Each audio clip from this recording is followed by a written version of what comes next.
Is your vehicle stopping like it should? Does it squeal or grind when you brake? Don't miss out on summer brake deals at O'Reilly Auto Parts.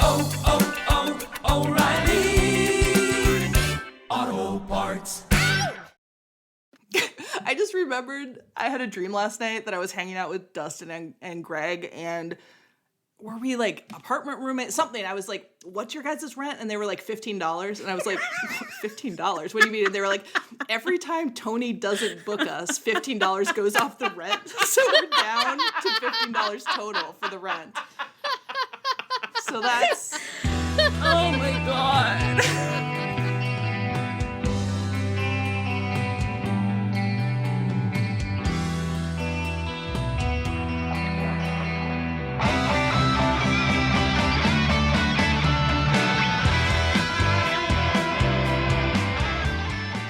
Welcome to Tunnel Talk, a No Facts, All Feelings wrestling podcast on the Social Suplex Network. I'm Allie. I'm Ann. I'm Leah, and you did it again. Where I know. You didn't do like a theatrical, like, I was like, oh, we're doing it right now. Okay. We've been here for 45 minutes. Like, we're trying to get down to brass tacks, girl. We've been over here, we're fucking doing, what am I trying to think of the word for? You know, in the Greek movie, and then she works at the travel planner, but it's called the travel planner, Travel agent. the travel agency? agent. What's the Greek movie? The Greek one, and she's in it, and the man, and she falls in love with the man. She gets a makeover. And the My apples big fat and the Greek oranges wedding. and the Lysol. Come My on, big fat I do. Greek wedding. Yeah, of course I know. My big okay. fat Greek wedding. Yeah. Right. Yeah. Right. Yeah. Come on, guys. And she and the man and the apples and the oranges. You guys, I'm not getting closer to it.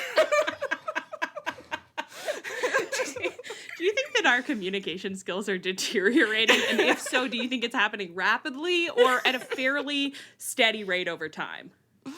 Such a good question. I think anyone who's listened to our backlog should come back and tell us.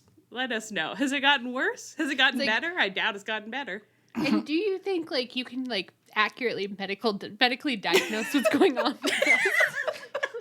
Yeah, are you a neurologist? We'd love to hear your thoughts. I can accurately diagnose what's going on. I think we're suffering from the Muppet Treasure Island cabin fever song every day of our lives. Yeah. We've got cabin fever. We've got cabin fever. They're not even like smiling at me during that. They were kind of like, I wish you wouldn't sing that. Like, really another musical interlude. It's contributing to the storyline, Anne. I loved it. I think it really gave a culmination to our little talk there. Perfect.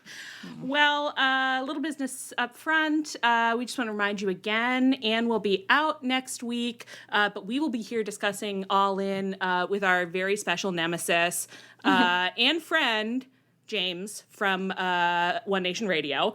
We're so excited to host him. Please tune in. We have some questions for him. Our fremesis. Our fremesis. We have some things we want to ask him about and get on the same page about, and we're so excited to do that. He really got a little. He knew he was coming on next week, and yet he said the things that he said this week. So He said a lot of hateful things. A lot of hateful things. It's my week to report on my happiness. I did forget that I was doing that, and I'll do two happinesses. One is just like, I know that we like to share about our health at the beginning of the happiness check-in. So I will say that after 10 days on antibiotics, I am ear infection free. Hell yeah. Which is huge for me, except that when I still don't really have all my hearing, and when I try to pop my ears, they just crackle wetly. But they don't hurt, so I'm just taking the win. That's a win. Yeah. See what happens there. But my other happiness is in my friends group here in Minneapolis. We've got two babies in the group around almost exactly the same age. They're like a year and a half, and they've started talking, and they both in the past 2 weeks learned my name, and they say my name all the time, and their parents text me and say, oh, she keeps saying your name, because I see them, and then she keeps saying your name. She was so excited to see you. And you know what, so guys? Sweet. babies are really good. Babies are Yeah. good. They're Babies real are good. When you say exciting. hi to a baby and she lights up and she says, "Owie." Oh. That's kind of the only thing that matters in the world. So Yeah. I drove one of these babies to the airport today, all on her own, first flight with her parents. and it really picked me up for the rest of the day. So. Yeah. The other day I was at the pool and my neighbor had their 4-year-old grandson there and he like just decided he loved me. He came over and sat by me for no reason and it really like made my whole week. I was like, Oh my gosh. little kids are the greatest. When a baby likes you, you do think like, I can't be that bad. No matter what mean thoughts I've had about myself or doubts I've had about like what I'm doing here on this earth. If a child looks at me and smiles and likes me, I must be okay. It's gotta Yeah. be okay. Yeah.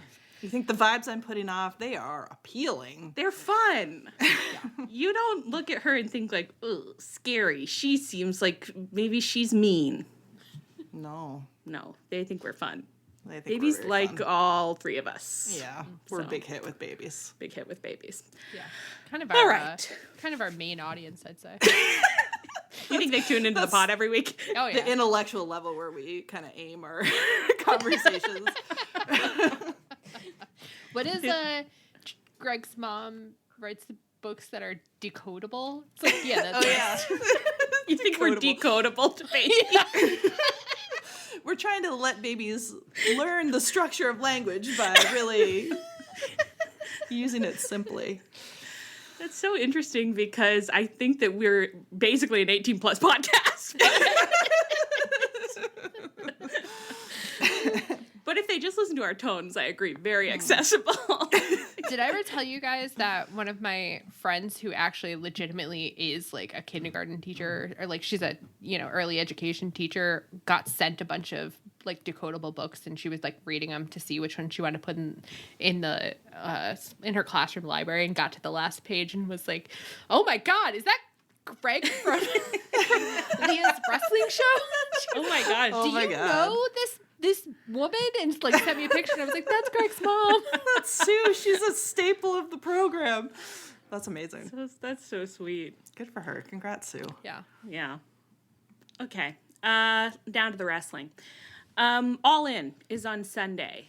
We are Crazy. speaking to you now, Thursday evening. We've seen this week's Dynamite and Collision, but there's a Rampage and a Collision yet to come, and then the main event. Yeah. All In, You know what else Wembley. is on Sunday? What? My Oh birthday. yeah, I did know.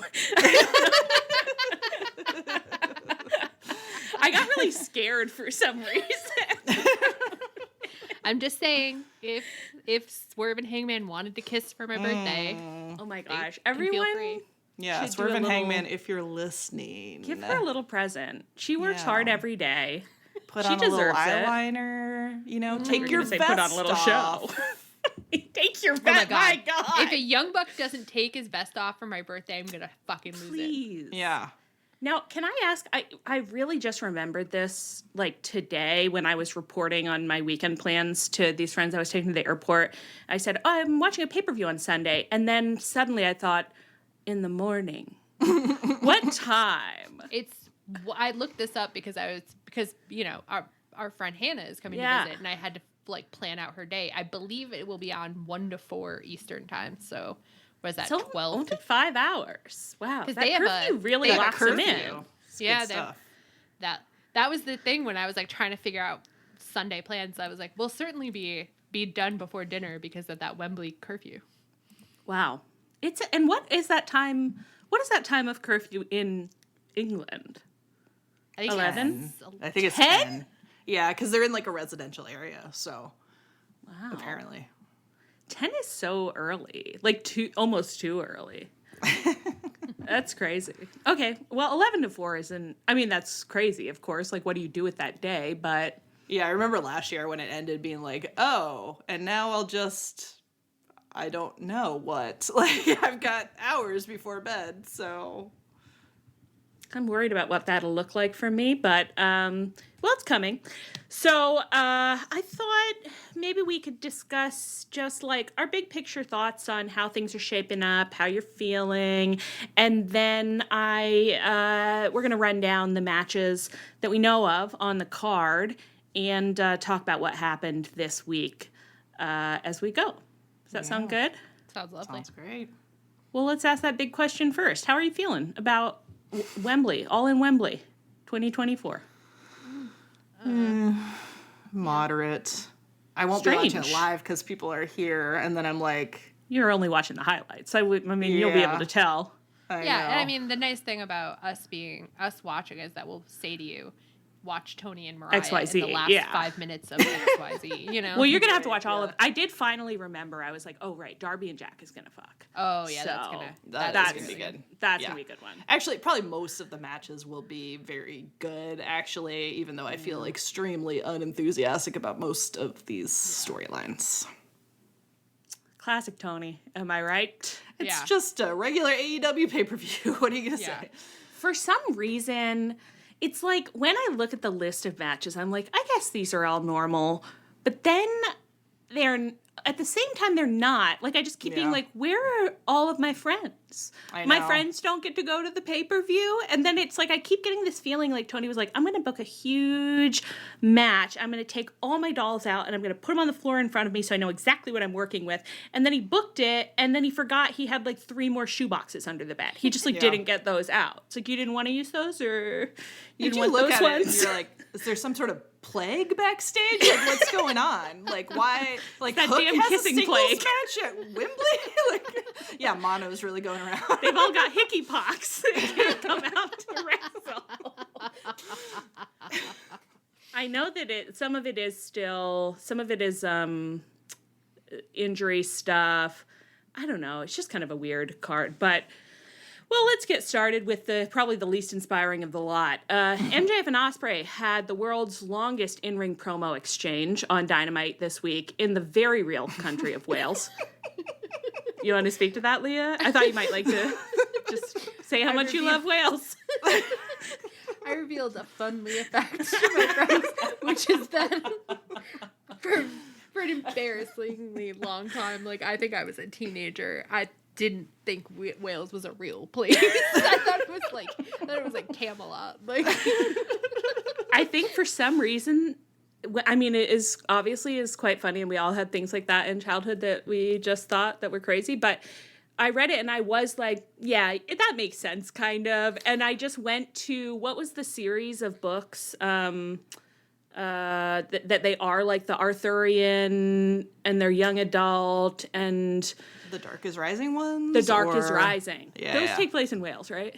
Some of them do, yeah. Some of them do. Well, for some reason, I was just like, that's right. It does seem like Wales would be made up for The Dark is Rising. So that's probably what happened. Does. Susan Cooper. Well, I feel like as a kid, too, like, I read a lot of books, but it was like there was, like, Great Britain and the United Kingdom and then, like, all the individual places, and it took, like, quite a while to kind of get straight, like, what's going on over there, you know? yeah. They don't fund education very well in this country, so it's not our fault.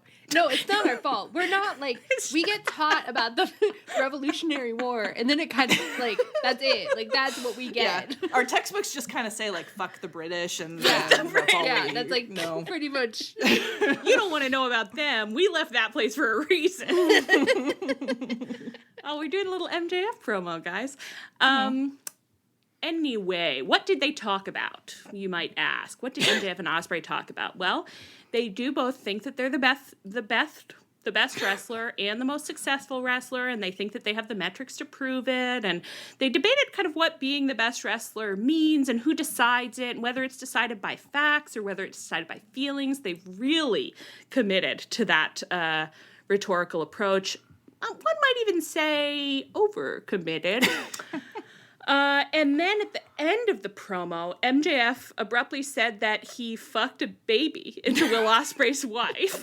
And Will Ospreay asked commentary how big the fine would be if he punched MJF. And Tony Schiavone called Tony Khan, and Tony Khan said that the fine would be 100,000 pounds. And Ospreay said, okay, worth it. And then he punched MJF and they brawled. And then MJF got him with the ring and knocked him out. And then MJF was going to Tiger Driver Will Ospreay, but security intervened. Where do you want to start here? Oh my God. Okay, I will say there was one really good moment in here, which is when MJF suddenly broke and he said, they did love me until you got here, and came across very insecure and upset. So that moment was fantastic. Yeah, if it had come go ahead. Sorry, just on that part, I believe Eric, in our Discord, Blue Jam was like, the moments where he feels like a vulnerable Eric Cartman do hit like meth. And you're like, yeah, that's exactly it. Sorry, continue. No, it was just like, it just would have hit way harder if it wasn't in the middle of a promo that was like twice as long as it needed to be and arguing about like ratings and stuff, where I'm just like, I cannot hear wrestlers bitch about their place in the card on this television show one more time.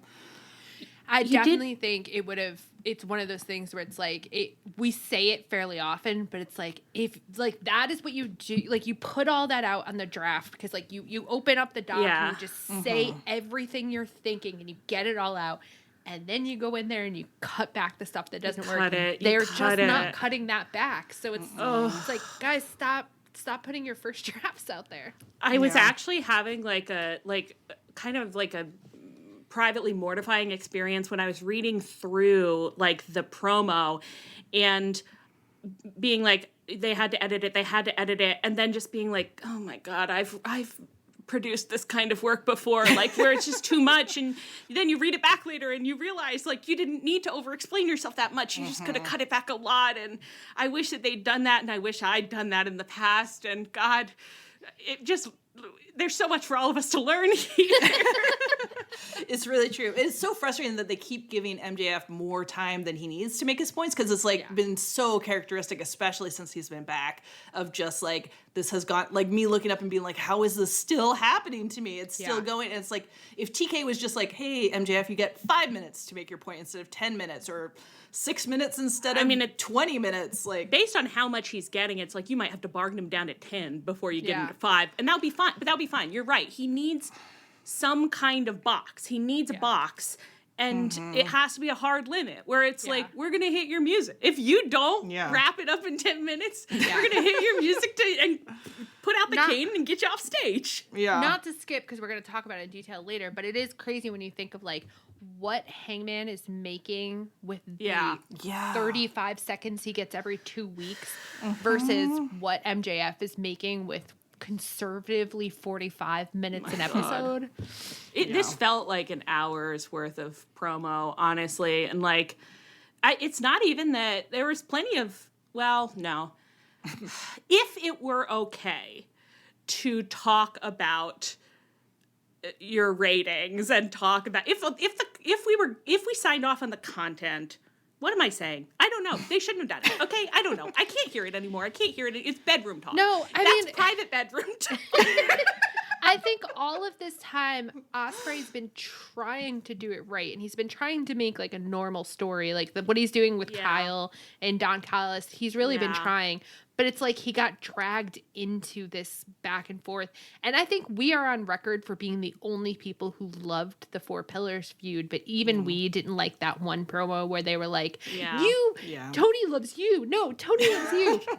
And this had echoes of that, where like when they were going back and forth about like who's Tony's most special boy, I was like, oh no, you don't need to do that on account of this is a fictional wrestling show that I watch, and you don't have to do that. Like, I think that there is something so smart, and I'm gonna repeat myself. There's something so smart somebody could have done with this, where they're like, I was the ace of this promotion, and I had the reins, and I tried to make the thing that I thought would be great, and everybody hated it, and I took a break and I came back, and the world went on without me, and that makes me so miserable, and I want to take it out on everybody I see. But it's like MJF's not quite fictionalizing it. He's just legislating very real grievances, and I'm like, oh, I watched this to kind of like check out, you know? Yeah. Well, and I think there's something weird too about, so I obviously completely agree that the one line in this promo that was like, that's a hit, was him being like, they loved me until you showed up and ruined it. That's a great line. It's a great emotional beat. But I did think to myself, like, has that actually been set up in a real way by what's happened on the show and the crowd reactions that anybody has got? I mean, I guess it has. Once they did it, and it was MJF reaching out to Danny Garcia and talking to him and like having that moment with him, and then Ospreay running out and like basically taking it over. They should have been doing shit like that, you know? Yeah. Like where Tony, if they wanted to do work shoot shit, they could have been doing backstage stuff where like MJF's like, hey Tony, like we should go out to dinner, and Tony's like, yeah, and then Ospreay walks by or and Tony spins around. If you don't want it to be too like, you know, cartoony in that direction, it could just be stuff like he's used to like being able to talk about his creative with Tony. He's used to being like, when then I love to sit down, Tony and I'll just sit down, like I'll let him know what I'm thinking, and like, well, you'd have to do this in a non-worksheety way, but I think you could. And to have Tony being like, not now, the new baby needs help. Yeah, not now. exactly. I have to help my new little baby. He needs to breastfeed. Like, we can't do this right now. If you had been building that up all this time and then have MJF be like, okay, so we are going to fight because I'm so like worked up with rage that I'm going to fucking kill you and take out all of the upsetness I've have is centered on you now, and I'm going to ruin your life. That would have made this feel like something, but it doesn't really now. Well, it doesn't, because it's like, realistically, what has MJF lost? What has MJF lost? Like, I guess maybe like the crowd respect, but it's like, well, you came back and you were mean. And I know he might not be able to process that, but it's like, you still get all the time. You get, you still are having the long segments. Like, you didn't have relationships with people that have degraded that we can see, like, because you never built those relationships with people. Yeah. Right. And you got the first belt that you challenged for, you know, like, everything, you've got everything you wanted. And they've been doing this whole patriotism thing this whole time that like doesn't really tie in at all. And like, I'm fairly tolerant with them like trying things that don't really work, but it's not like he even threw it out. So, and I think you could kind of connect it if you tried, if it was like he was trying to pretend that he's mad at Will Ospreay because he's British, but actually it's because he's been taking his spot or something. But again, you'd have to have like good backstage stuff where he had been taking his spot. And then, you know, you could sort of telegraph that that's what was going on. But instead it was just like, it didn't connect at all. So you just have a lot of disjointed stuff.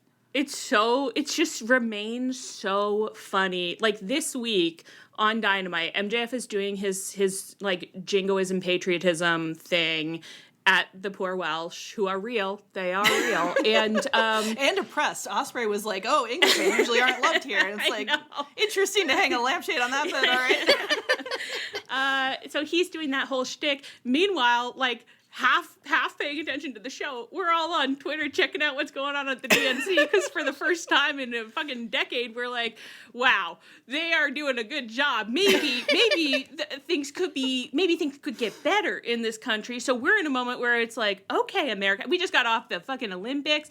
So it's like, I'm not in the mood to watch you do. Of course, America is evil, but I'm not in the mood to watch you do evil America when I am trying to have a 3 months of hope and optimism about the future. And then I was thinking, I was like, but if things hadn't gone the way that they'd gone this summer, I would be having the most depressing time of my life too, watching this. You'd just be reminding me of it, which I would not enjoy. So there's kind of no world in which I think that this was the this was the summer thing to for do. it? Yeah. No. But it was really funny to have us like come with the energy of the roll call. Like the roll call worked on all three of us so much that I think all of us would have like punched a car. Yeah, like we were like fucking up at 2 a.m. being like, I was watching clips of the speeches. When Texas was talking in the roll call vote, I really got teary, you guys.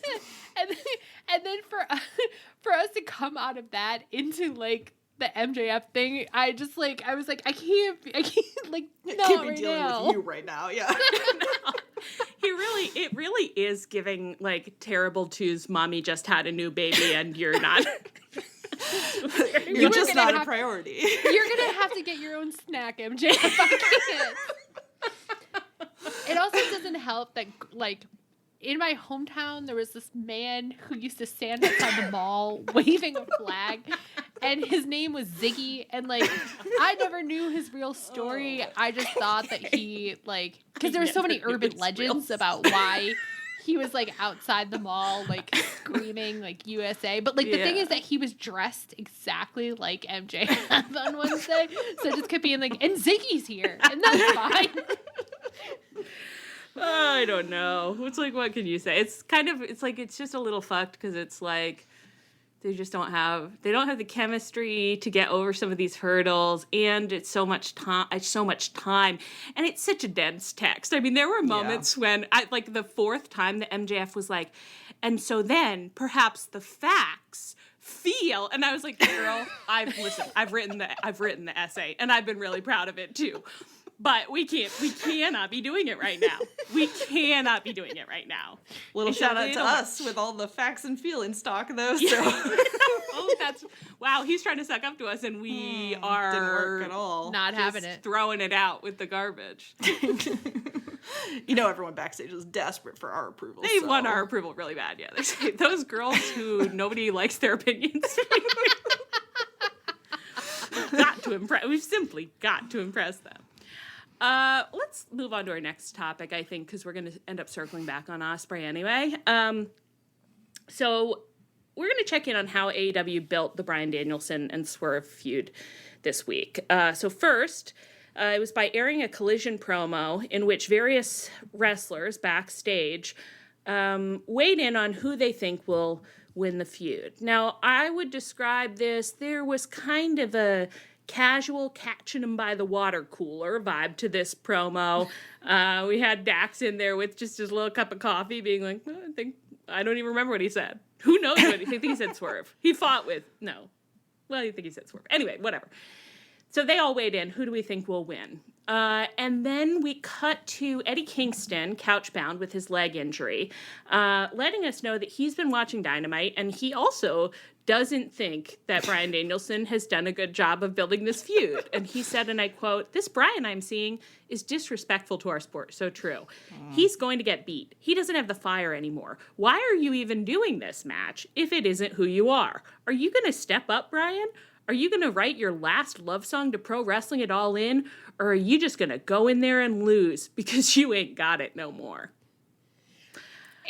You could have aired that promo on this podcast. It would have just fit in. It was like a really weird moment to be like, yeah, that's what we've been saying. Like, why are they airing it on the show? He just tweeted out? It was crazy. Well, and like after Dynamite on social media, they put up the promo where Bryan actually like got emotional and seemed to care about it and seemed to be mad at Swerve specifically. And then instead of airing that on Collision, they aired a promo where Eddie said, "Bryan, you don't care about this." It's like, if we're trying to do damage control and we're trying to turn the ship around, which it really does seem like from stuff they're like leaking to Dave and stuff, you know, they're doing, that they're trying to be like, no, he does care. Like, why put a promo on that's like, he don't care. He don't, and it's a problem. Like, this isn't helping. Right. I feel like the words don't emphasize enough the tone in Eddie's voice where he was like, why are you even doing this? Like, why the fuck are you wrestling if you don't give a shit? It's like, it's so crazy. Like, I was so happy to see Eddie, and he did a great job with this deranged promo they asked him to do, but why would you bring back Eddie to say Bryan Danielson don't care? Like, in a pre-tape. Like, what do they think that's doing for the story? I don't know how it furthered it, because it was one of those moments where it was like, yeah, that's what's wrong with it. Yeah. So how are you going to fix it? Like, okay, great, you've identified the problem. The show is next week. How are you going to fix it? And if they did it like a month ago, you don't need both Eddie and Jeff Jarrett to do it. But you certainly don't. If they did it a month ago, certainly do not. From Eddie, what if this guy went to the mentor convention and everybody fucking loved him there? Like, if they had done it a month ago and had it make a shift in Bryan Danielson's on-screen behavior, then but it's a little bit late to be trying to do that story beat when we already did that story beat 2 weeks ago with Jeff Jarrett. Like, what are we are we doing here? I actually have gotten to the point where I'm like presumably Tony Khan and Bryan Danielson are booking this match. And it's like, do these men who only care about wrestling and only care about wrestling matches, like, have they been served badly by the fact that no one in the wider wrestling media ecosphere ever talks about storytelling in a serious way or even a casual way? Because it's like they like literally have no clue how to tell a very basic story. But it's especially wild to me because, like, I keep thinking about how an angle that Bryan Danielson could have gone with is like, I fucking love wrestling. I love how it feels to wrestle. Like, the feeling of being in the ring is the love of my life, except that I have my family, and I am legitimately torn between those things. It's not that I want my body to keep breaking down. It's not that I want to break promises to my family. There's so many things about wrestling that I'm happy to give up, except for the feeling that I have when I am doing it. And when I am doing it, that is the realest version of me possible. Yeah. It is so easy to work that up. Yeah. Is there a reason that we couldn't take that approach? I mean, like, even if you did something where, like, Bryan Danielson was like, I don't know how to not give 150%, which is why my body's falling apart. And everybody thinks, like, I should stop wrestling. Everybody wants me to stop wrestling, but I literally I'm an addict. I'm an addict. Like, I don't know. Like, I just love it. And, like, have Swerve be like, I'm going to kill you, though. Like, if you come into this ring, I'm going to kill you. And have Bryan Danielson be like, then good. For the love of the game, I'll die. And I'm rock hard for it. Yeah. I want to die.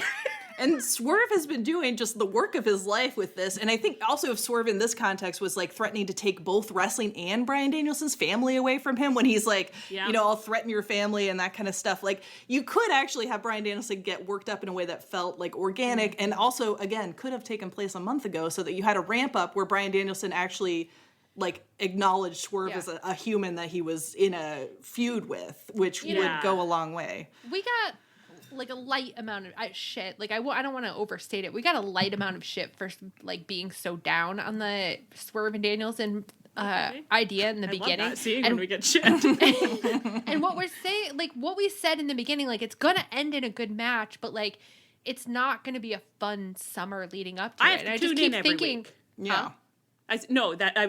we have to tune in every week. Yeah, we have to tune in every week. And so, like, I keep thinking about how, like, accurate that was. We didn't have a fun summer. Like, we could have, but if it was another feud. But, like, I think we knew even at that time, I'm like, you're not going to give me a fun summer.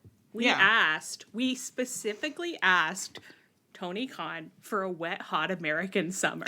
And what did we get? A cold, drizzly British summer. And it is going to be a good match. Like, I am sure it is going to be an excellent match that I will enjoy. But I have been so irritated the whole summer over this stuff. That's the thing, is that it's going to be a fucking fantastic match. And all of a sudden people are going to be like, see, you bitched for 6 weeks and it was a fantastic match. So eat your words. And I'm like, yeah, because it was 6 weeks that could have been fun too. Yeah. Like, I don't understand why sometimes people phrase it as like, you can either have a good match or... a fun lead up, and it's like it really needs to be both. Some of the wrestling geniuses at AEW can't come up with a way to have both in the top title feud. Like, I don't think that the conglomeration versus the Undisputed Kingdom is going to have both, but like surely your top feud could. Yeah, right. I think this is the thing where like sometimes I feel like, I get the real like, okay, we're dumb girls, I get it feeling, because that's how it feels when people are like, well, the match was good, so why were you whining? And it's like, again, because I tune in to watch the show every single week. Mm-hmm, because I tune in, what I would prefer is to have fun watching a lively mishmash of storylines and like tones and matches and etc. Yeah. Every single week for between 2 to 5 hours, and maybe more in future if Tony Khan has his way.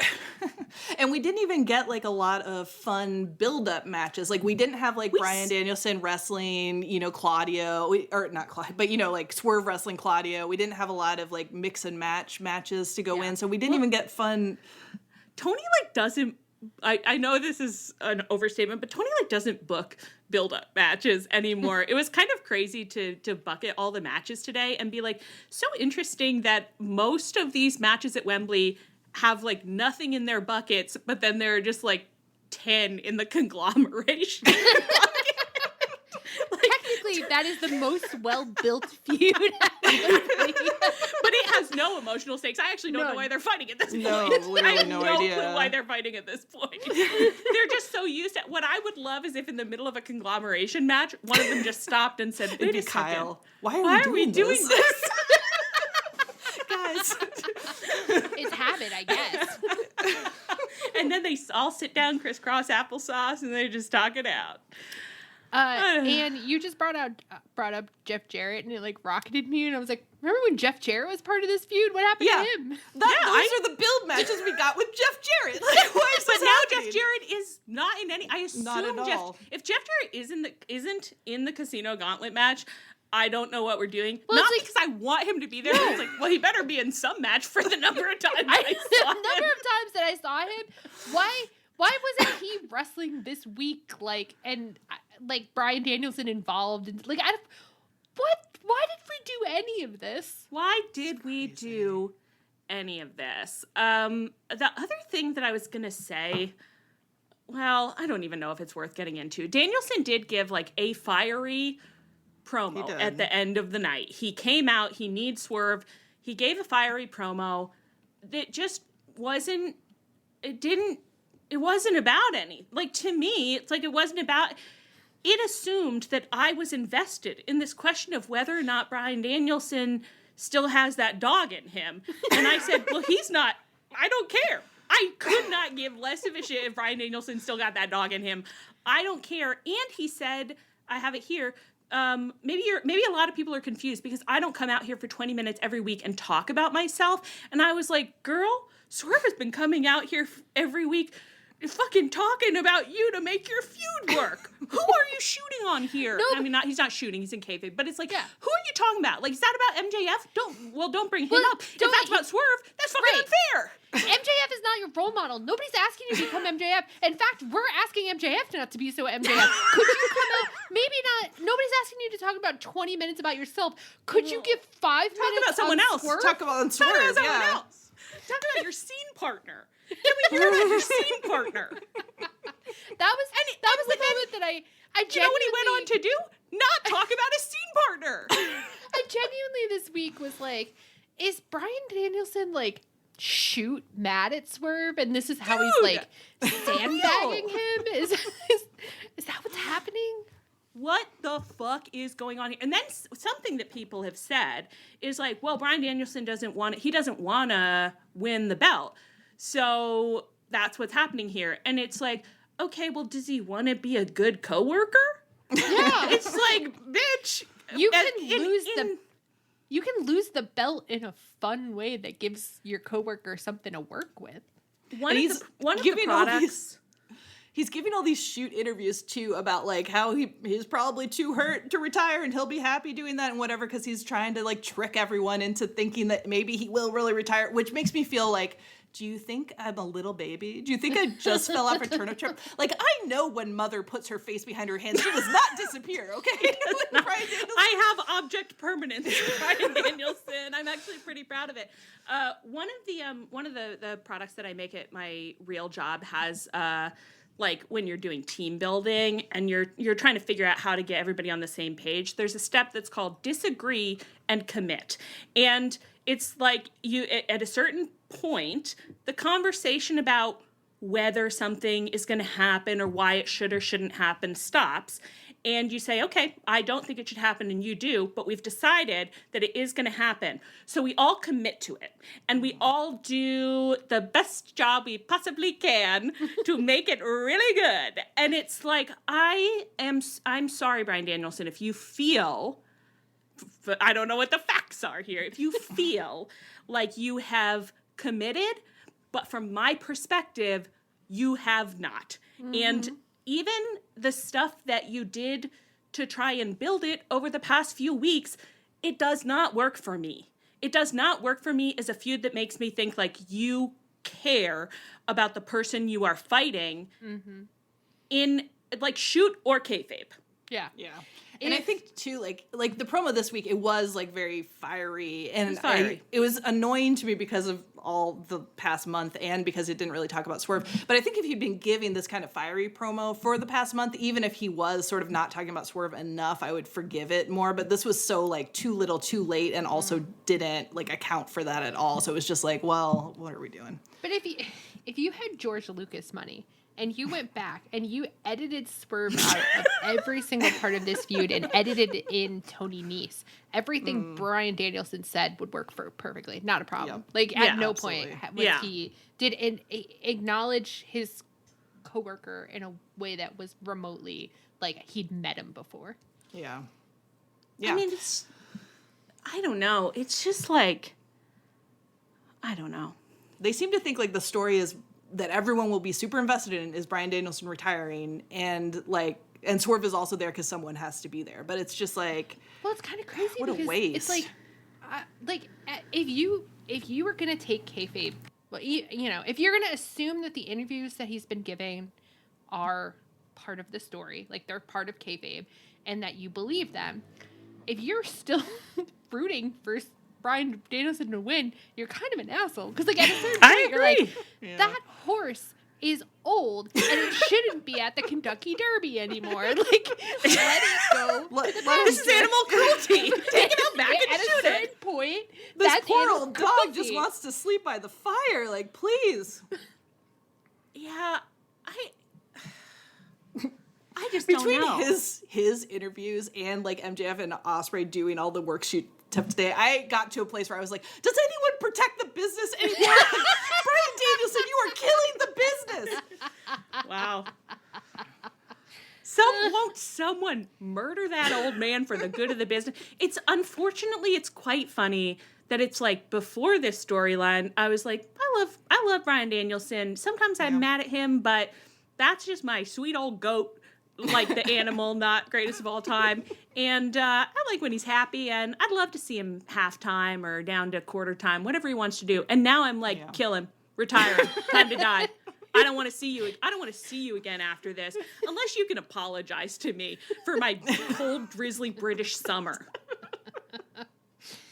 Sometimes I think about like one of the most like interesting compliments we've ever gotten was someone was like, I like listening to your podcast because you interact with the things that you've seen on screen. And like a little bit like I'm like, that's what's wrong with this feud is that like Bryan Danielson's not really expecting us to interact with the things we see on screen. Like, don't you just want to see my amazing match? Bitch, I want to see more. I want more from you. I expected more from you, and I'm disappointed in you. Yeah. I'm really disappointed. It could have been good, and they just decided not to make it good, you know? Bravely, they made the decision. And it is frustrating because, like, the match will be good, and I do feel like people are like, oh, all these dumb girls, like, think that Bryan Danielson isn't going to be good, but it's like, I think all those people who are like, I'm macho and I only care about fake fights and moves. It's like, but your enjoyment of stuff is for sure affected by the buildup and how much you care about the people going in and the storyline going in. And like, just because you think you're too tough, like, let's be honest. Come on. You can tell, like, the mood of Twitter is so much calmer and nicer and more fun when there are stories and interesting things going on. They won't admit it. There's so many people that won't admit it, but they clearly enjoy wrestling a lot more when there's, like, things to watch that can distract them from the miseries of their lives. Like, that's what we're all here That's for. what television's for. Yeah, but I was going to say, admit it. This is related to our conversation from before the podcast started about, like, people are not good anymore at being like, this is fiction and it's fun to watch fiction because it isn't real. They watch fiction and they're like, well, to me it feels real and I'm mad. And like that, but that is what wrestling is, like, in this right now, is like, wrestling is like real. I can't get it out, but you know what I mean? They're interconnected. These are interconnected issues somehow. Right. We need to enjoy fiction again. I think it's like, tell a story. Yeah. Let, as Interview with the Vampire would say, let the narrative seduce you. No, I think that's right. Like, the people that like are watching Interview with the Vampire wrong don't understand that that That it's fiction not a isn't textbook real. about abuse. But That is actually, it's about some monster, like literal monsters, actually. Yeah. But I think, like, wrestling fans don't realize that the fiction isn't real in the way that, like, they're like, well, the most important thing is doing, like, the math and, like, figuring out the strategy and, like, getting into the booker's head. And I'm like, that's the least interesting part. That's just doing a job, you know? For free. Yeah. It's like, go play Roller Coaster Tycoon. I'm trying to watch a movie here. Okay, honestly, if we did have a game called, like, Wrestle Kingdom or, like, the Wrestle King or Wrestle Tycoon, whatever, where it is like you are in The Sims and you are building your little Sim City, Wrestle City, something like that, and you're just building your little promotion, I think we could get some people out of our lives and into that. That would be its own separate thing we could get them like into. fantasy football, except it's like their wrestling thing, and so they're constantly being like, oh man, my ratings came in. My show isn't doing so well. I thought people would really love the Bryan Danielson Swerve match, but the ticket sales are not what I was hoping for. And I want it to be like, This TV deal I'm trying to work on is taking forever. In this scenario, we have engineered the algorithm behind Wrestle City, and we're like, oh, they'll see now. And it's like your Booker character goes to talk to your top star to convince him to, like, take a loss, and it's like you just see your health meter slowly going down as this conversation That would be continues. so It's funny. like, I don't think you have enough health points to continue this conversation. Like, You're and going to then you need to just go have buy to a 5-hour give in. energy and see where you stand after that. It's like you wasted all your health trying to convince Dax to take the pin, and so you got nothing left for Malachi, guys. Okay, if you are listening to this and you are like a patent attorney or like you can help us kind of like trademark this idea, I really think we've got something. No one ever has help when we ask for things like that.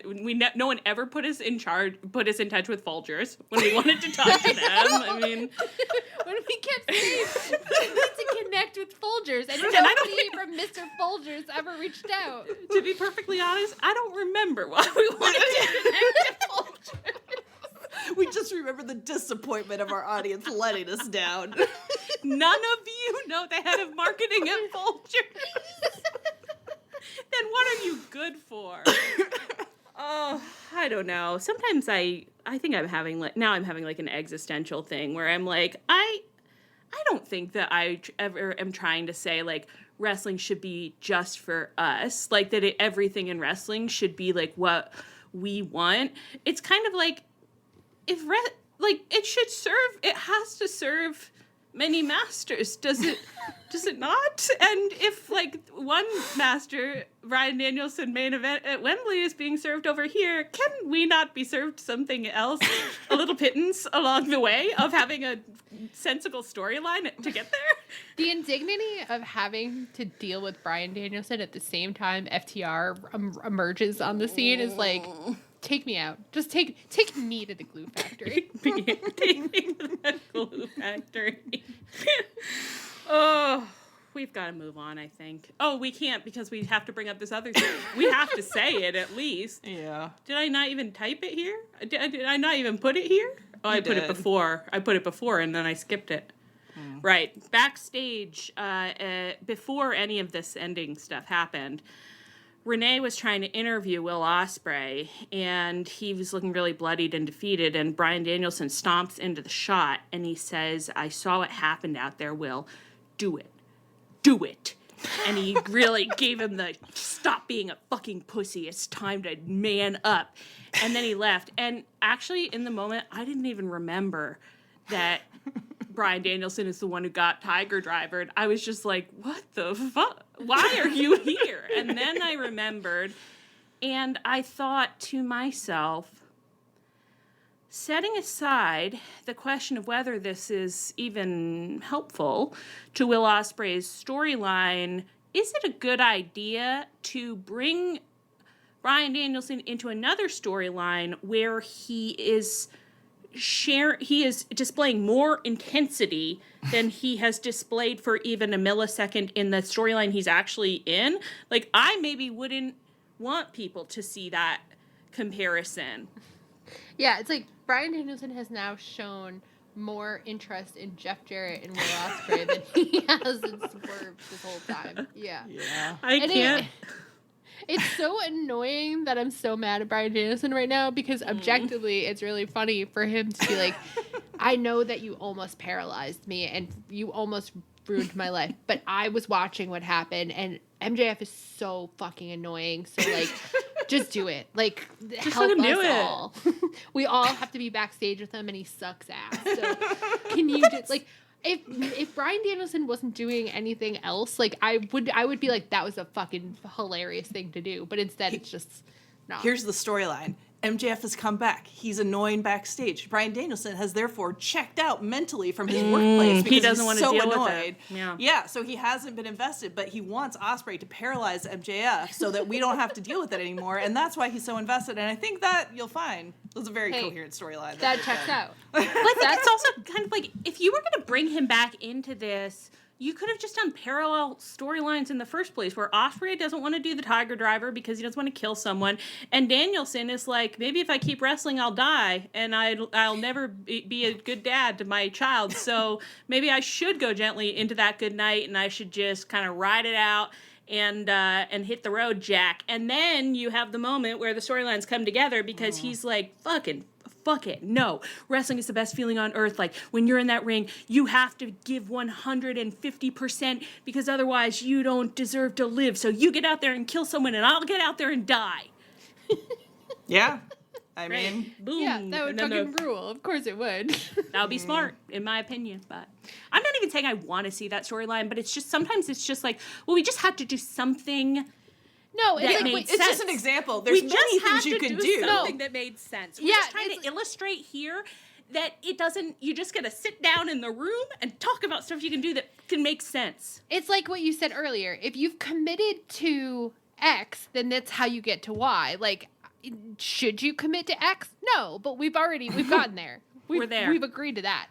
Disagree and commit. Yeah. Yep.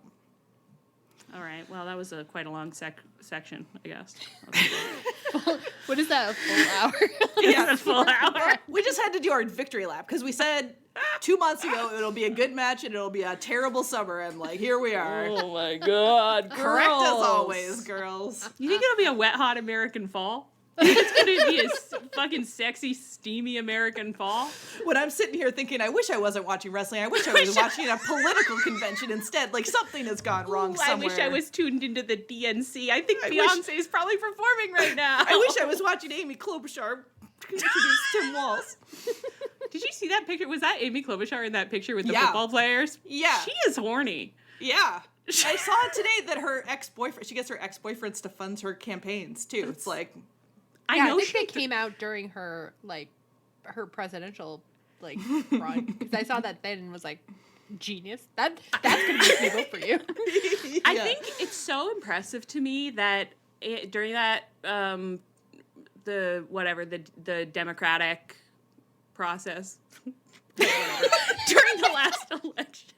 To be clear, neither of us are high this week. Like, no one on this podcast is stoned this week. And yet, this is what you got. That thing came out about how she's throwing staplers at her aides' heads and stuff. And then it's like no one is even bringing that up anymore. It's just like, well, let Amy be Amy.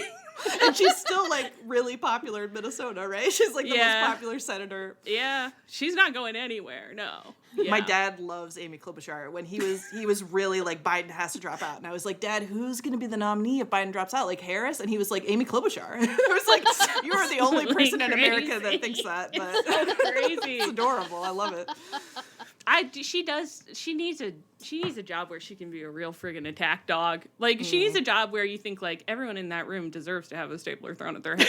Hello, So let her manager. do it. Okay, the Cloak would kill it. in the ring. I saw picture, like, the one with her at the football team, and then, like, some other one with a bunch of, like, union guys who are all jacked and, like, shirtless, and Amy Klobuchar's in the middle. I'm like, yeah, she looked so comfortable. Like, she just looked like just a day in the life, baby. Living the she should dream. be out there managing House of Black, you know? It'd be fantastic. I would want to kill anything to watch like the House of Black do like one of their stupid nonsense promos, and the camera just pans to Amy Klobuchar in the Arms crossed. wings, like doing a dance mom thing. She's like, yes. Wow, and we've solved the House of Black problem in one fell swoop. Someone clip this and send it to Amy Klobuchar if you have a connection in the Minister of Senate offices. Let her know if she's getting bored in the Senate. We kind of have an exit plan for we have her. options. Yeah. Do you think that we should play a game where we just connect political figures with the faction that we think that they should make? Yeah, should we throw out like the rest of the schedule and just do that now and just finish it out? Imagine making this suggestion to us like 2 months ago. Yeah. It wouldn't have been tenable. But now we're back in the game, baby. Oh God. All right. Ever feel like your blanket just can't keep up with you or the weather? Introducing the all-season Miki Couture Everywhere Blanket. Whether you're at the beach, on a hike, or cozying up around the fire pit, the Miki Couture Everywhere Blanket is your perfect companion. This new hooded blanket is super soft, ultra-portable, and stylish too. It offers luxury comfort and warmth that goes wherever you go. Get your new Miki Couture Everywhere Blanket today. Available now in stores and online at MikiCouture.com. Tony booked this casino gauntlet match for Wembley. He just kind of forgot. He had all these men he forgot about. And He pulled out the shoebox from under the bed and was like, oh God, a gauntlet, I guess. I didn't even get my Orange Cassidy figured out. It felt to me like a bunch of guys were like, Tony, so like, am I going to Wembley? And he's like, oh shit, I forgot about this. Yeah, you. Yeah, I guess you're going to be in a gauntlet. I don't know. He already used up all his health points, so it's just like a gauntlet doesn't take very much out of you. It also this is another way of thinking about it. It's like, have you ever done this thing where it's like, it's like you're at Thanksgiving or whatever. I think this is a personality issue thing. It's like you're at Thanksgiving, you have like a big plate of like all the different foods, and you're so excited about your favorite foods that you make yourself start with your least favorite foods. Absolutely. And then halfway through, you're like, I'm full. I didn't even eat my favorite foods and I'm full. That's also what it feels like. He booked his singles matches and then was like, oh God, I didn't even get to my Okadas. I didn't even get to my Orange Cassidy. It's like I gave Hook a singles match? Oh God, well, we've already announced it. I can't. Yeah, so he's just got this casino gauntlet. We did get corrected. I think we're happy about this correction. Orange Cassidy is coming out first. He is coming out first. He has the most, incredible. maybe the most screen time. That. Everyone was like, oh, he won the right to come out first. And I like made our Discord break it down to me where I was like, why would you want to come out first? And they were like, oh, because it can end at any time. And I was like, yeah. Oh. Yeah. We forgot about that. We forgot that's how that works. It's hard to keep track of all the different casino matches, to be honest. That's true. And the thing I don't like about that is the casino match could last for 2 seconds. He could come out. The second man could come out. Does he come out on his own? Just one man come out alone. And then he stands there. Yeah, just kind of glad hands. Then another man come out. He could pin him immediately. That could be it. We could see him for 2 seconds. Yeah, but he'd be so powerful if he did that. One time. Like they should do it one time, yeah. just for one fun. time. When like commentary is always like, it can end now. It can end now, and have it actually end now. Like, do you remember that one time they had Orange Cassidy end it in picture-in-picture? Like the one time? God. Yes, that was crazy. It should be that. Yeah, it'd be funny too if it was like Evil Uno and Griff Garrison and like OC and Okada never got out there and they were just like, well, Evil Uno won. That would go hand in hand with our other idea we had for Casino Gauntlet, which is that one time there should be no time limit and it's the entire Dynamite, and they're just like digging out the dregs of the locker room to bring new men out. And like we are out of men. The Gauntlet starts off the episode at like 8:00, and it just keeps going. It actually takes up the whole episode. Yes, there it was does. a card announced, but they throw it out because they're like, we're still doing. We're still sticking with the Gauntlet and picture. So anyway, they have the Gauntlet. And so there are some other men we know are going to be in it. Mark Briscoe, Evil Uno, Kyle O'Reilly, and Hangman Adam Page. We had a backstage interview, Hangman Adam Page and Renee. Hangman said, I did what I had to do. I don't know what that was. What did he have to do? And Sunday at All In, I'm in the Casino Gauntlet. How'd he get in the Gauntlet? What'd he do? Did he just ask? Did he ask to get in? I did what I had to do. Went and asked Toni to be in the Gauntlet. The implication is kind of like, Toni didn't want to let me in, but I made him. But I'm like, I think you were like the first person that was announced, so I think probably like I don't think he was. Yeah. I didn't even know that he had been like officially, and I don't know how he got officially announced. Did he ask for another favor from the Young Bucks? They're gonna hold that over his head if he did. I didn't see any content to that effect. Hey, that Guys, would be a great story beat if they thought of it. yeah, it'd be great. I have to tell you, I've been working on a little something that has me watching a lot of old Dynamite and old content from wrestling. And can you believe you can't? You have forgotten. I guarantee you that you have forgotten, because I had the number of iterations of gimmick of all these men that we have seen. Like, you think, like, I've known a couple versions of these men. I've known hundreds of versions of these men. We've been here for 4 full years. Oh yeah, this month is our 4-year wrestling anniversary. That's troubling, to be honest. There were things that I would have said happened last year that happened in 2020. I mean, it has been rough. The other thing that I will say, I miss BTE. Oh my god! So I didn't realize how much I missed it from a storytelling perspective.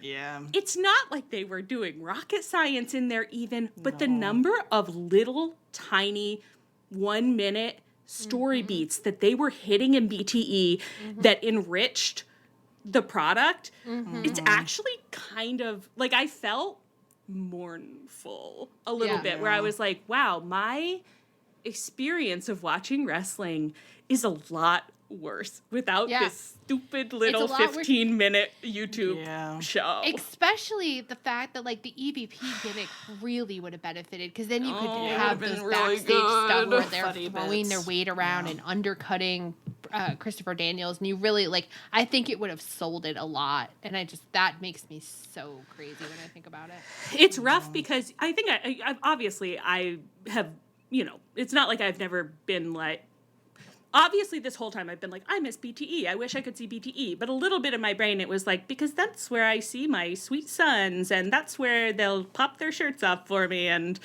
pop dogs and talk hogs or whatever it was they did. Like, that's just where I see the goofs. But I really had the experience of being like, ooh, it was a valuable storytelling tool that they were extremely good at using. Yeah. And I mean, I'm not saying this against them, but it's like there hasn't been anything that they can replace. You can't replace that with anything. So it's just a loss. You just don't get. Yeah. There's so the most minimal little moments of interaction can enrich a storyline so much, Bryan Danielson. Yeah. And they always knew that. Like, I know. Like they knew like the little like tack-ons really made such a difference. And it's too bad they haven't taken advantage of the extra hours of television that they have now to like add because you could take those little bits from BTE, like 5 minutes of storytelling beats of just like 2 people backstage having a little conversation or AEW could be doing it if it's not like there's no room in the product, you would think, but man, I got really bummed out and was like, the experience of like learning what wrestling is and how to follow it and how to track it with the show and BTE was like so good. And it's not as good without it. I don't know that we would have fallen the way we did without that extra help, without, we really needed it, especially moving beyond our first, because we got into Orange Cassidy and that got us into Best Friends, and they're really accessible for just like a sweet idiot who doesn't know anything. Like, but they also had a lot of backstage content in the pandemic era too, and and then they their did. Previous You're right. show and stuff too. Yeah, that's right. Because that's why we started watching BTE. Probably actually was that we were I watching remember at the very Best beginning. Friends We were like, definitely. we were hoping that we would see them in the background, and I remember being like, "Well, they the Young had Bucks just lots of move out of segments. the way so I can see who's standing behind them." I know, but then I don't know. It really helped us, and No, I and missed like it. the whole thing with Hangman like slowly spiraling down. Can you imagine watching that on Dynamite without any of the BTE stuff? It never would have been as meaningful. No. Like the Dark Order stuff, it never would have gotten over. Like is Hangman going to join the Dark Order? It never would have gotten over without BTE. And that's the thing. Like, I get that. Like, it's like people are tired of hearing the Bucks be like, "We'll get our flowers when we're dead," but it is like nobody is talking about how much the show is worse because it doesn't have BTE. Yeah. Like nobody's talking about that enough. For everybody. It's not just about the Elite story. Like, it's like other people would get their shit in there too. Yeah. Obviously, for me, the big thing is the Elite, where I'm like, that's what really, like, they just did. It just was so good. But it's like, that clearly was a place where if people were like, I think this would like really help us if we could get this in somewhere. Can we put it on there? They could. It was a really, actually important storytelling device, but storytelling doesn't matter. So, and to be clear, that's not, the Young Bucks know storytelling matters, and it's not, whatever. Anyway, not to bring the mood down, but so Hangman gave this promo. He did what he had to do. We don't know what that was. And he's going to be in the Casino Gauntlet, and he said that if you stand between me and our world champion, I'll run you over. And Evil Uno showed up at just the right moment to say, I'm in the Gauntlet. I'm so excited. And Hangman took him out with a chair. Ooh, bad boy. And then as he left, he rolled his suitcase over rolled him, his which was suitcase so over funny. him. That was such a funny part. That's the thing, is that Hangman really knows how to use every second he has. Yeah. He really does. It's incredible, too, where he can do all this, like, drama. Like, he's so angry in the promo, but then be, like, super hilarious at the same time. It's a real gift. It's a real gift. And then he ends by saying there's nothing more that I want in this life than to make his dreams go up in smoke. And he didn't ever say, he only said the world champion. He never said Swerve's name, which is such a like, baby.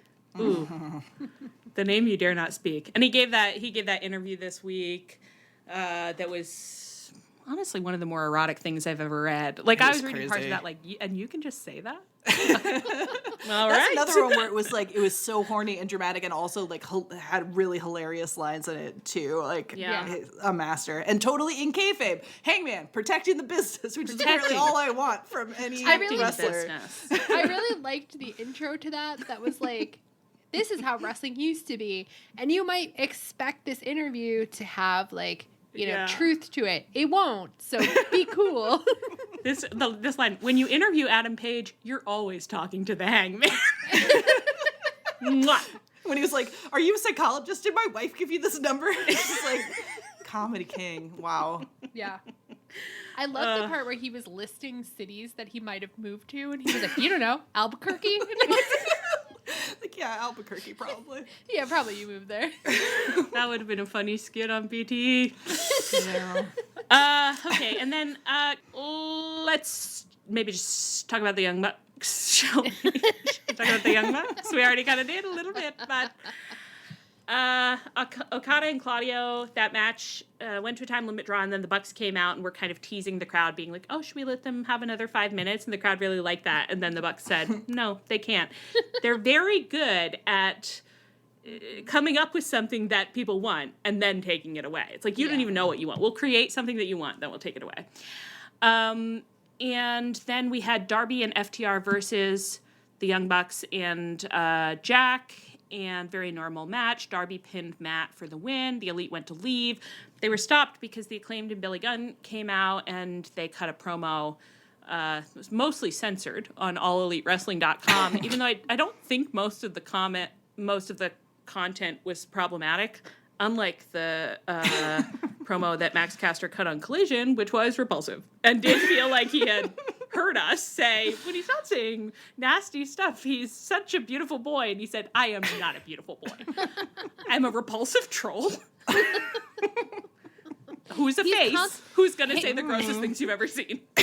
You know how we make the joke all the time that Dustin's like, I don't want fans. Stop being my fan. Like, I feel like Max Caster's actually doing that, where we're like, sometimes I just pretend he can't talk. Like, I mute him, and I just think about how beautiful he is. Max Caster's like, you won't fucking mute me.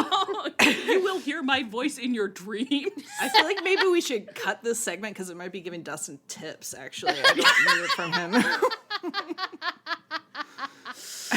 Chuck Taylor. Justin's like, is that how you get rid of the Chuck Taylor, girls? don't listen. Don't get any ideas. Well, we're never going to see him again, so who even cares? As I said at the end of this, we used to be mothers. We're not mothers anymore. He hasn't even gotten that goddamn surgery yet. Dude, you can't, when you go through these old episodes of Dynamite, he's in like everyone. We used to be full of riches. Even last year he was in Wembley doing the awful waffle and then winning the match. Unbelievable. I can't even imagine it. Remember the shot of him on the ramp looking back at the crowd? Yeah. Remember I do that? remember. And you were there, and you were there. Limping out together, and OC is between them, and they all turn and look around, and one of them was going all the way to the back, but he come back to look together. They look out at Wembley, and Wembley loved them, and the people loved them. Everybody loved them. Everybody I clapped. think we can all agree that when Wembley was finished, that was the only thing they talked about. Everybody And I loves would say them. there was 3 months of discourse about how good that match was. I mean, you noticed that Wembley last year sold over 80,000 tickets, and this year 50,000. And what's the difference? Chuck Taylor. What's your line, Ann? No, I don't remember. It's about the cherries. Oh, yeah, if you need... Oh, my God. No, I've got a cough still from COVID. You might say it's cherry picking, but if you need cherries, what are you going to do?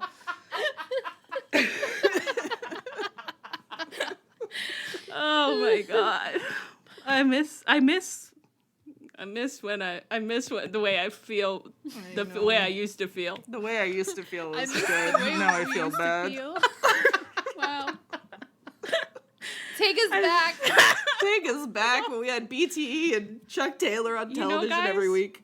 What Bryan Danielson said actually was right. You don't know that you're in the good old days. That's so true. That's so true. I did not appreciate it enough. I thought I was appreciated it. Wow. I thought that Wow. love would Is last his forever. storyline good? Actually? That'd be We the should have been biggest twist of present all. in the moment. We were should present have in the been more moment. Actually, present. we were very present. In fact, I think many let me people say something asked to you, us to be ladies. less We present. were sometimes maybe a little too present. All right. Max Caster. Oh, okay. So He called the Bucks beautiful princesses, he which is did. correct. He said it as an insult, and it was like, but they are. They Yeah, are the most look at beautiful them. princesses. What? In their confused. pearls? Well, it was the classic moment of like, beautiful princess is derogatory when he should have been saying beautiful princess is complimentary. Or even like it's like beautiful princesses like full of promise, because he said it and I was like, yes, they have to go girl mode. You're so right, Max Caster. We've had more than enough boy mode this year. It's time to return to girl mode. That's where the Young Bucks really make the magic happen. Take the hair down, take the vests off. Oh my God. That's where it happens. Take the Grow hair the down, beard and back. then put just a quarter of the hair back up in a little high bun, and then you have the little high bun and the down hair, and it's the most beautiful hair you've ever seen. You'll never see hair like this in Shampoo any. commercial. No. hair. Yeah. Absolutely. Yeah. Yeah. Agree. So it's mostly the hair stuff, I think. That's about it. No. The only fashion that I do support right now with them is that, like, I really enjoy the comedy of every week Matt Jackson has a bigger pearl situation going on. It's like, I expect at Wembley he's going to be wearing, like, beach ball sized pearls. He's going to be limping out under the weight of the pearls, staggering. When I saw those big old pearls this week, I wanted to. I'm in the classroom, I'm the teacher, and I say, Matt, can you come up here for a moment? And he comes up, and I say, this is why Matt gets the Mommy's Little Ham Award more weeks than not. Class, look at him. Learn from him. You could be this. You could be my A+ student too if you tried, but you don't. We haven't even given out a Mommy's Little Ham Award in weeks. Well, he can have it this week for his pearls. He can have it for his beautiful pearls. That's great. It's kind of made a bunch of good faces. It's prop ham work, but Yeah. You made a bunch of good faces this week. yeah, it looked really nice. We saw their beautiful bodies on Instagram.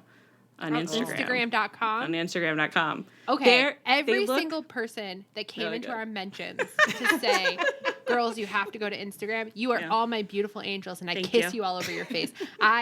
First of all, I love when we get tagged on anything, but that was the day that I was like, this is my community. My community is here for me. They knew that there was boobs on Instagram, and they were like, the girls have to know. Thank God. You raised us. Again, I want to be clear. No one's We're high. not stoned. No, we were so careful this week. You raised us up so we could stand on mountains. In the immortal words of the hymn. Jack Perry has taken up metalsmithing and made his own belts. Wonderful. That was honestly the most attracted I've been to him. Like, that was cool. You know what it was giving? What? Ren Fair. It was. It wasn't giving Ren Fair complimentary. Was it giving Ren Fair my favorite environment to imagine men in? The Ren Fair.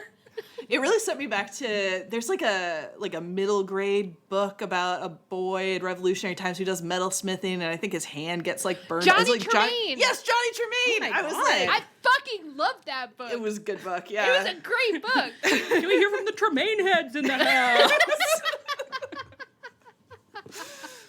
Anyway, I was like, Jungle Boy, be careful. Metalsmithing is quite dangerous. I know. Yeah. I was like, if the It's hot. plate thing cracks, Yeah. silver could come out and fuck up your out. hand. Yeah. Well, And I then you think get fired from your apprenticeship with Paul Revere. he had a really good plate thing. He's got great equipment, and I wouldn't worry about that. I think he's fine. I think a lot of people were like, why was he blacksmithing shirtless? And I was like, why wouldn't he be? I didn't ask any questions. I said, of course he would be at the Ren Fair. Yeah. That man understands what women want, which is shirtless men metalsmithing. My God. I really was. I said, okay, artisan. Okay, Mr. Artisan. I love it. I loved to see that. I really loved it. Is there anything we want to say about... So I guess what happened, actually, so I watched Collision, and you watched Collision. I also watched Collision. Okay, so we all saw the... Wow, what good girls. What good girls. Well, I don't remember most of it, but... Well... we all saw the men who wrestled were the Acclaimed and FTR.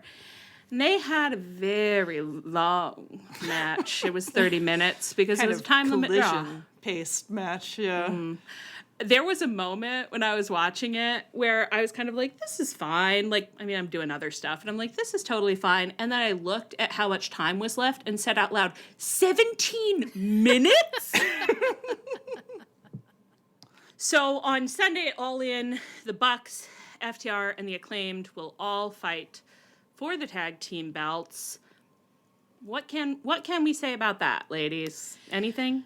Is there anything to say at this point? I'm not going to go back and listen to it because I'm sure it'll depress me. But when I think about the hope and optimism we had when we were like, I know that when the Bucks will get the belts, they'll just be allowed to fix the tag team division. And then they just weren't ever given anything to do it with. And so now we're back here.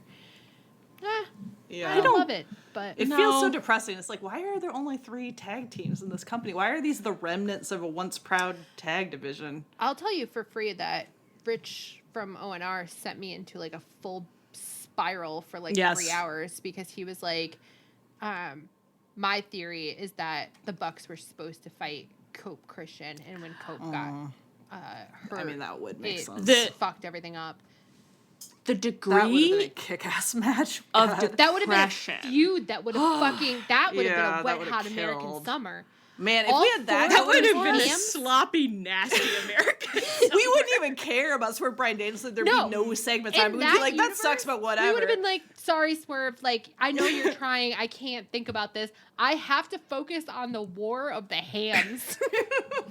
My God. The only thing that I will say about that is I'm at my leisure to watch Cope and Christian spend like a full year edging each other, if you will. So it might even have been too fast to get it ready for that's Wembley. true. I mean, let's take our time and let's go slow. Let's go real slow. What is the song I'm thinking of? We don't have to find it in our brains right now. I know, Anyway. but it is like when they get a really juicy storyline, they really need to wallow in it for some time. Like Hangman Swerve, if they're just gonna do 2 weeks after to focus on it and then do That's it all fucked out, up. it's like, Yeah. when you've got gold on your hands, like make it last. Rub them together until they get real hot. You know, take Toni and Mariah as your models. Like, I want Yes. that kind of build.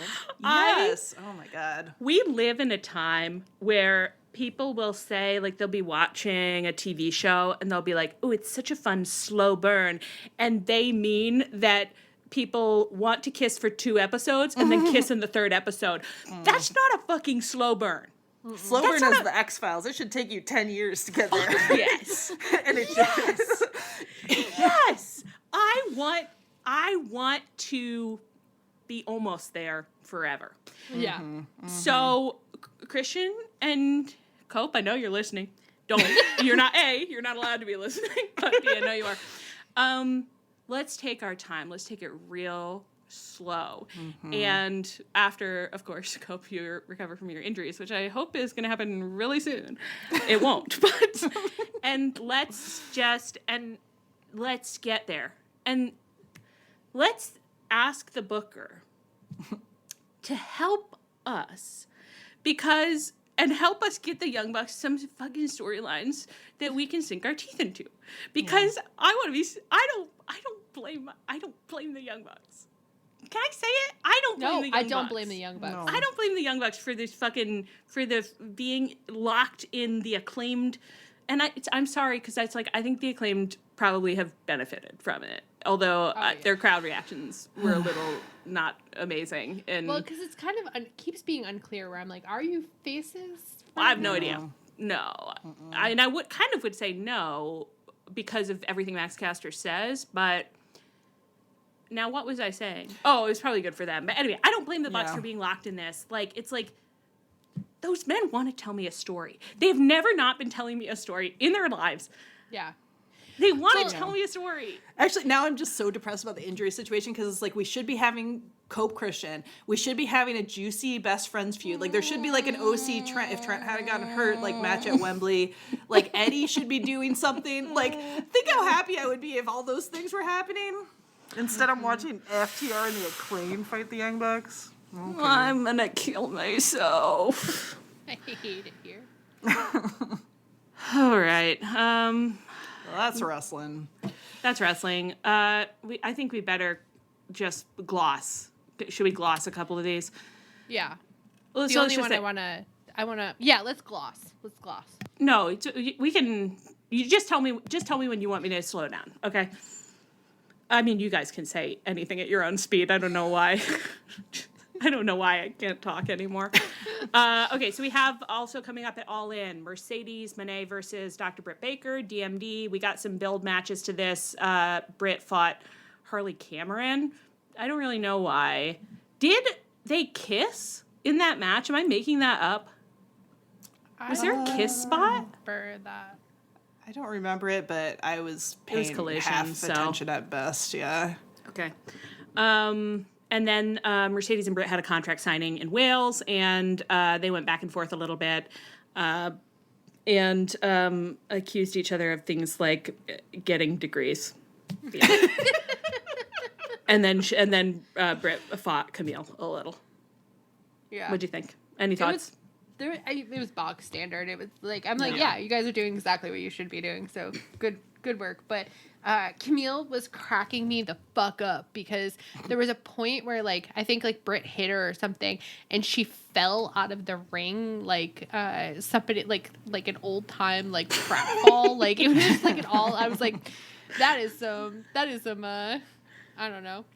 And like then she was like, she had Mercedes like tucked up against her, and she was like, "Sweet child, nobody will hurt you. I protect you. I'm so strong." But her hand was just like on Mercedes' boob, just gently cupping it, being like, "Don't worry."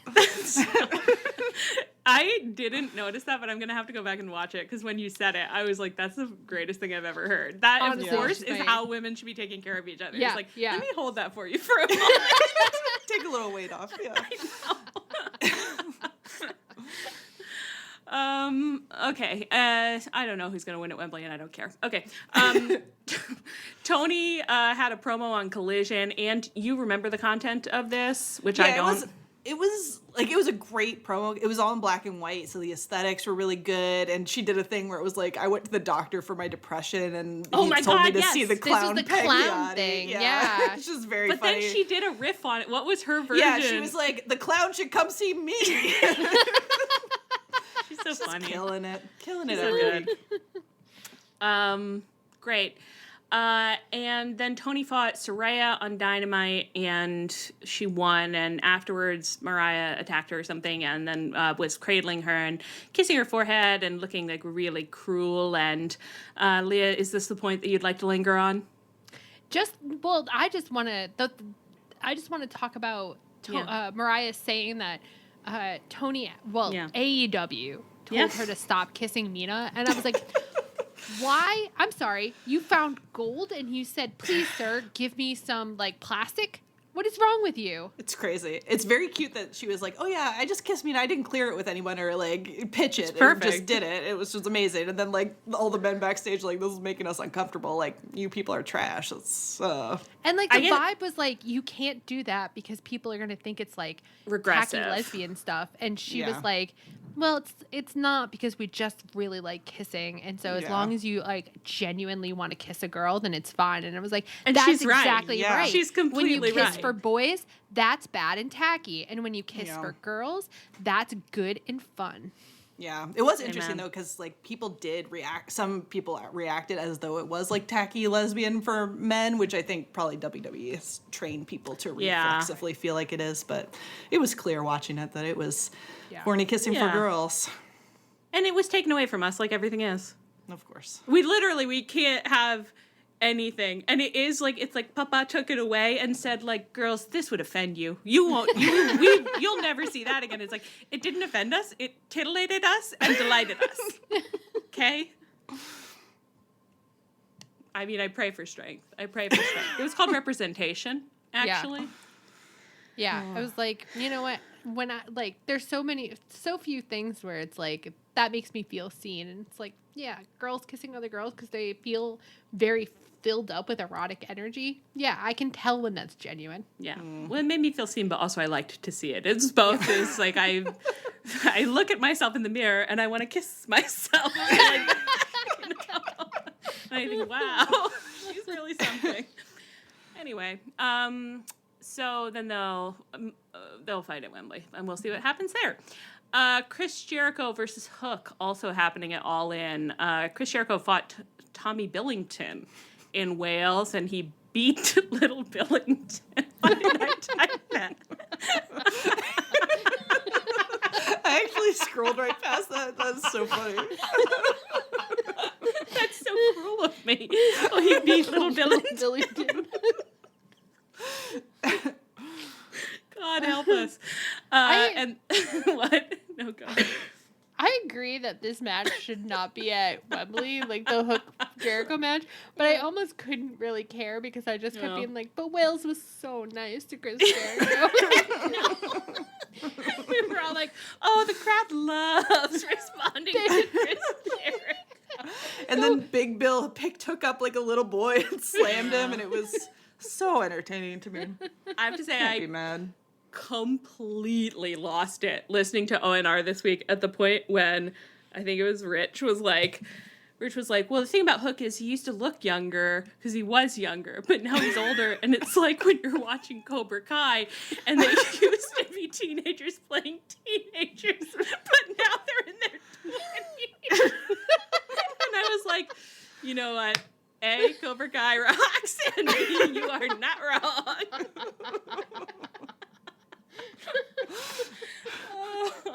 What was the other really good O&R line this week when they were talking about Ishii, and they were like, Ishii was too hurt to work the G1. They were like, he was like, oh no, I'm too old and beaten up, but I sure can go to America and fart around. I really appreciated that segment because I actually all summer have had no clue why Ishii was here and kept saying to myself, like, does he go here now or something? So it was helpful for me to learn that he was on exchange. He was in an exchange program that he had tricked his way into and that was just having matches left and right, having the time of his life, and as they said, getting USD, United States dollars. Good for him. Okay, well, they'll fight. And then I've noted here at the end, where are all our men? What happened to all our good men? There has to be another shoebox around here. Tony, you haven't looked hard enough. Your room is a mess. This is like, what I've been telling you. He's like, Mom, can we go to the store and get me 50 new action figures? And I say, I've bought you many action figures. Where are they? And he says, I can't find them. And I said, well, then you haven't looked hard enough. You haven't looked hard enough. If you clean the room, in the process of cleaning it, you'll find the figures. He doesn't want to. He just wants to go to the store and buy new things, which is the problem with America. Then we're getting a trios four-way. This schedule was the first time that I fully processed that. I was all messed up today, and I didn't respond to the schedule in time. I think part of this is supposed to get set up on Collision, but Collision was taped after Dynamite, so everybody knows what happened on Collision, but we don't know because we didn't watch it, and I didn't click on the Collision stuff. So I think some of this stuff is gonna. Honestly, a relief, because when I saw this, I was like, how do I have no idea that this was happening? I think that's right, but also I hadn't really listened to or processed Vice Principal Christopher Daniels when he was talking on that last week's Collision, and because it just became like, it's not his fault, but it became just like soup to me, where he's being like, the vessel with the pestle holds the brew that is true, but the trio with the Mio will be in the qualifier with the mollifier. And I said, okay, so there will be a qualifier, but how many teams will come out at the end? Who could never be sure? And it turns out it's 4. I guess I had kind of thought it would be less than that, but it's 4 full teams, I believe. So it's more teams than I was thinking, I guess. But that's how many are going. And because Tony had to get the men in there somewhere. He'd forgotten so many men that as a result, Claudio and Yuta are going to be fighting with Pac on their team together. Yeah, makes sense. And then I assume we're going to get some more 0-hour matches out of Collision this week because we only have 1. Usually they do at least 2. I would but maybe they won't. But we just have Ishii and Willow versus Stat and Stokely, and I don't think I have anything new to say about that. No. I'm weirdly kind of excited to see what Stokely gets up to. Yeah, It'll be fun. It'll be fun, yeah. It'll be fun. I used to be a mother. Now I'm not a mother anymore. R.I.P. Chuck Taylor. My God. R.I.P. the late, great Chuck Taylor. Please schedule your surgery, Dustin. Hey, Dustin, call your moms, okay? Call your moms, schedule your surgery. I'd love a little proof of life from old Chuck Taylor. And proof of medical care. That's what I'd like. Yeah. What, he's just back there doing his fucking producer job? And he did an escape room a couple weeks ago. You make me sick. I love you so much, you make me sick. I don't know. Anyway. So is there anything you want to talk about that we didn't get to? No, let's go watch the DNC. Oh, yeah. Hell yeah. Oh, yeah. We've still got time. All the good stuff happens after 10. Okay. What a world, girls. What a world we're in. What a world. We're DNC girlies now. Wrestling, you can still win us back, but maybe put in a little effort. I've been Allie. I've been in. And I've been Leah. Our theme is by Chris Corkin. This is Tunnel Talk. Hey guys, I've been Allie, you've been Ann, you've been Leah. This is Tunnel Talk. Our theme is by Chris Corkin. You can find us on Twitter and Tumblr at Tunnel Talk Pod, via email, tunneltalkpod@gmail.com. You can find us wherever you get your podcasts. You can find us on the Social Suplex Network feed, where you can check out some of the other great podcasts on the network. And you can find us on the Social Suplex Network Discord. Please rate, review, and subscribe to us wherever you get your podcasts. Stay frosty, please. And as always, please come back next week.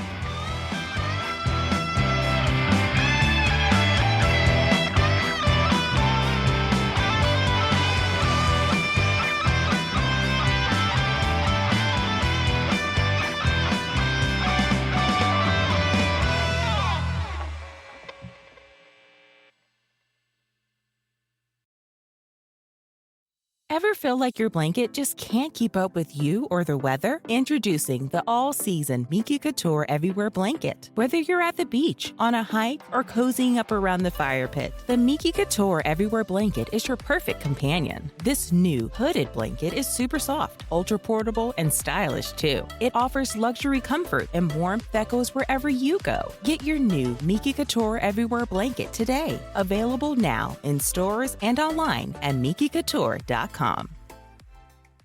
My name is Cameron Jones. I'm a martial artist. My dream is to compete in the Olympics. My uncle needed a kidney transplant, so for him to have that second chance at life, it means a lot. I hope my organs will achieve greatness. I want them to have such an optimistic and positive outlook on life. That's just something that I want my organs to be able to do. When you become an organ and tissue donor, your story continues. Lifelink. Register today at mystorycontinues.com.